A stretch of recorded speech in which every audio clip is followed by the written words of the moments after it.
Is the bike market gonna crash? Where's all the bike shops going? All the major brands are maybe disappearing. What's one gonna do? The short answer is no, it's gonna be just fine. What do you mean it's gonna be just fine? Well, I'm gonna tell you, after 30 years of experience and ups and downs of the cycling industry as well as all outdoor retail, it's gonna pass. Things are gonna change, landscape's gonna be a little bit different, but hey, you know what? Let's go over these bullet points and settle everything down a little bit, because it's gonna be just okay after this. Welcome to I Know a Guy Bicycles. Welcome to I Know a Guy Bicycles, hanging out with the guy. Hi, I'm Justin, the guy. Obviously, I have a garage shop. Taking scary how to use bikes one bike at a time. If you like these videos, please like and subscribe. Well, welcome back to I Know a Guy Bicycles, hanging out with the guy. Hi, I'm Justin, the guy. And apparently, I've had a little too much coffee today, but just want to run over a couple things about the bike industry, cycling brands. What is that going to affect you in your local bike shops? You know, there's a lot of saying and effects and causes, and a lot of big industries are kind of losing some people. They're changing staff. They are laying people off, and sometimes a couple different rounds. Is it just a adjustment of the market? Might be, because we were on a big balloon, in addition to the demands and so forth. So hey, let's just break this down. Well, first, let's just do a little quick overview of what happened.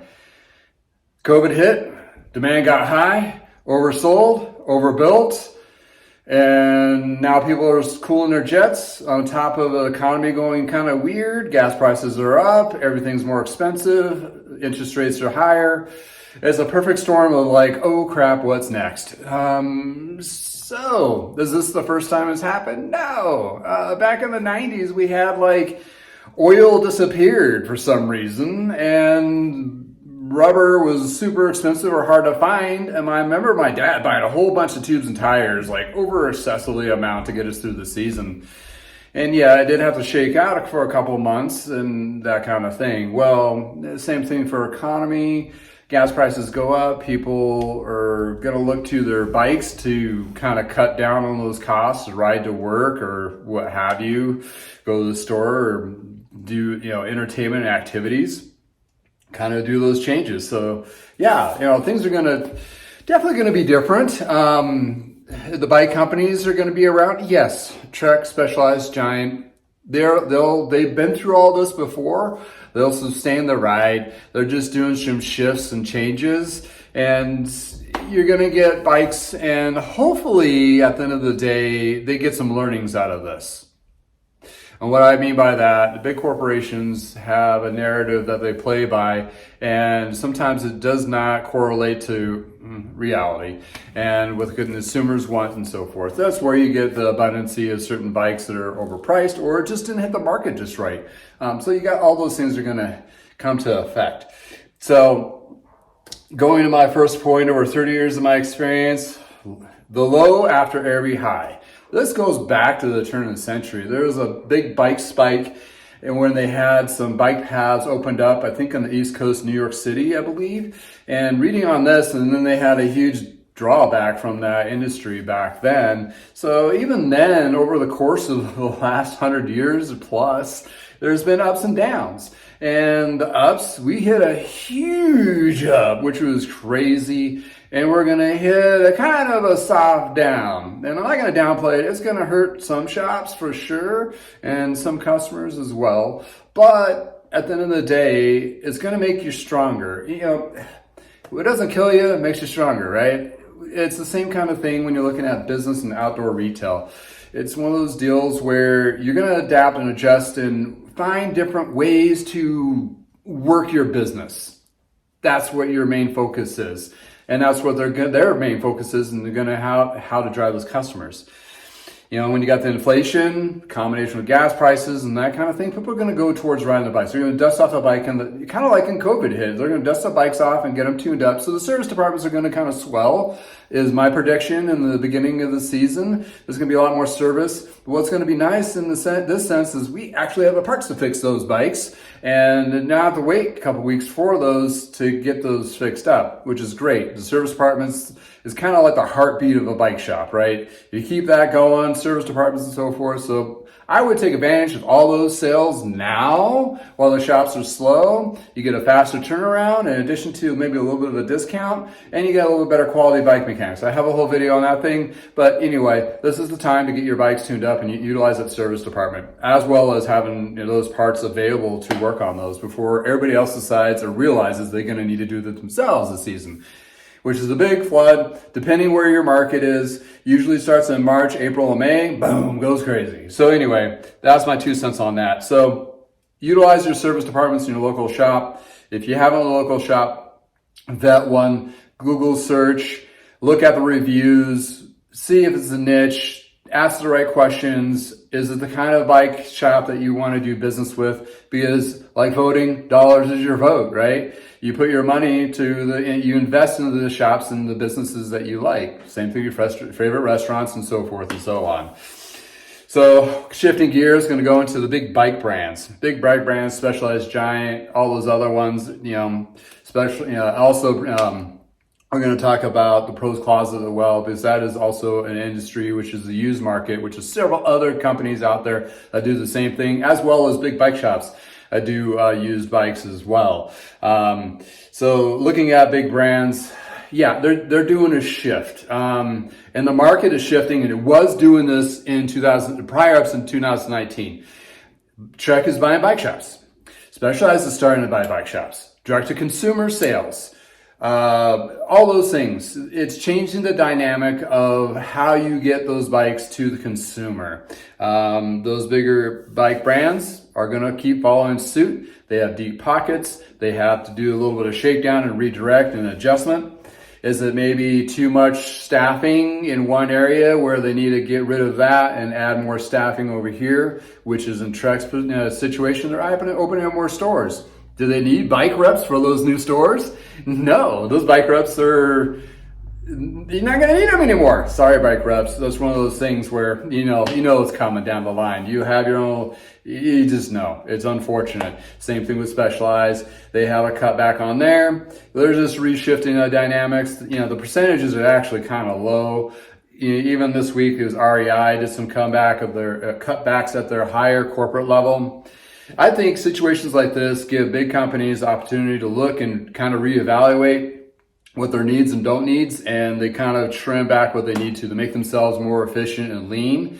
And when there's big heyday and you got money coming everywhere, they don't look at those things. When you're at a micro level shop like me, you look at every little thing every day. That's just, that's what you do. And, that's where the big boys market, they're going to be fine. You're still going to be able to get your Specialized, and you're still going to have your warranties and your Treks and your Giants and all that. That's not going to go away. It's just going to be a little bit different. Or it already has been. We're just reverting back to 2019 and getting back to those things. What does that mean to you? Oh my goodness, Specialized is laying off people. Pros Closet is laying off people. It's a big shift. And what that means to you? Hey, guess what? Prices are going to go back to normal. They got inflated, and maybe that's going to drive the prices down a little bit. The prices that are going on sale are what the prices should have been back in 19 new. So, hey, they still need more work to do to make that more effective and price efficient, especially if they're making more money. Think about it. If a bike shop is no longer a bike shop, it's Trek-owned bike shop or Specialized, whatever brand owned bike shop, they don't have that margin they have to split with the bike shop. They're taking the whole margin, their costs. So instead of the 35 to 40 points that you as a bike shop would make off of a customer, they got even deeper. And some of those products, take the sunglass analogy. It costs how much a Ray-Ban to be made, or Oakley or whatever, you name your brand. It costs them like $250, $5 for that pair of sunglasses that are sold for $100 to $200. Think about it. Bike's a little bit more expensive, but when you look at clothing and those kinds of things, yeah, you know where I'm going with this. So they can start bringing those prices down. The bike shops still can maintain some margins on those, but we have already given up on margins in the most sense because we need to sell the accessories and the service and the shop experience. That's what the bike shop is selling. That's where it actually makes its money, to be able to keep going. It's on those tubes and tires and things like that. And the actual bike margins have always been shrinking for the independent bike dealer. Well, now the bike companies are taking that a little extra and being direct. I'm not here to pick a bone with any of them. I'm just explaining my perspective of what I've seen as a business owner with my parents in the bike shop days to what we're currently looking at and what, it's a different playing field. I'm not saying it's good or bad or otherwise. I'm just saying it's completely different. The prices of the bikes actually should go down, and actually Canyon's one that lead this and scared the pants off of Trek and Specialized when they came to the US market, and still are. Secretly, they are, because you're talking about direct-to-customer sales, cutting the prices down, which is what they should be doing now. And if they want them to come into the brick-and-mortar stores, which they need to do now, and independent bike dealers, what they need to do there is give them a little break. Yeah, we know we're basically doing it in the back of your backyard, that kind of thing, leaving a pile for you and you're absorbing it. They need to give rebates. They need to give out to support the dealers that made them the companies they are today. Anyway, was that back to mean to you? Hopefully the prices will go down, make it more affordable to get to that next level bike if you're into cycling or starting off getting into cycling. They still forgot about road bikes. My business is just refurbishing road bikes so people get into road bikes. They already left that train a long time ago. So for me, I'm not too worried about it. That perspective, that demand is always going to be there until they realize that that's an empty hole, which it's not a big enough hole for them to fill to make enough money. So for me, it's helping out those individuals getting into road riding. Inventory, hopefully the inventory chains are a little bit better. You get the right mix. Eventually they'll catch up on the stuff they ordered 6 to 9 months ago and realize, oh crap, that stuff is too expensive. Let's get some real price product for the market. And 6 to 9 months from now, you'll see that adjustment in that perspective. As the big box stores, okay, here it is. It provides a good work opportunity for somebody that's getting into the cycle industry. Go work for a Trek store or a Specialized store. You have opportunities. You don't hit the glass ceiling that you do at a lot of independent bike dealers because you only can go so far. You can go into the corporate level of it and so forth. I worked at a big box chain, Big Five Sporting Goods, for several years, and that gave me opportunities to go, which is great. When I was in the bike shop at that time, there was no Trek stores or all that. I was stuck. So now you're getting good people to last longer in bike shops. That's a win. It's definitely in the win column. So you're going to get better versus mechanics, salespeople, those people in those particular stores and those environments. That's great. Thumbs up. Work experience, customer experience, all those things. And in addition to this whole craziness from 2020, got a whole bunch of new people. We're going to lose some in nutrition of change, and they're not going to get into cycling as they thought to, but we got a whole bunch that did get into cycling and thought it was really cool. My customers included, which is awesome. Riding bikes is fun, Hey, you haven't done it since you were a kid? Great, go out and do it again. It's a whole experience. Oh, you just don't want a road bike? You want a mountain bike? You want a unicycle? Whatever. It's fun, It's one of those things. So we got these new communities. They're bigger numbers. Bigger numbers means more investment into local government bike paths and community outreach and group rides and group activities, and cycling environment is grown. So let's embrace it. Let's enjoy it. Let's get out there and be part of those things. And, whatever you live and however you do it, enjoy those more people to ride with and then share those experiences and having fun. I mean, cycling is a culture in itself. That's where this topic is cycling, culture in a shop. Shop-based, it's about you, people. It's about you people coming in and going on group rides and doing fun things and getting excited about the next new thing or something I found I want to fix up and refurbish, or, it's excitement. Excitement in the cycling world. It's great. It's awesome. So, we may get those more trails in a few years. The big companies might listen to us as a customer again and finding out, actually addressing the needs. And the bike shops, unfortunately, some of the more boutique-y ones that are higher end, maybe they'll lose a little bit of that ego, and it's a little more, personable. You walk in and you see more affordable bikes on the floor, not necessarily the $10,000 ones they have up front, which you walk in and you're walking right back out because this is not my place. I can't afford this, that kind of thing. So, hey, my last really big bullet point, or one of my last, is, hey, we're all in it together.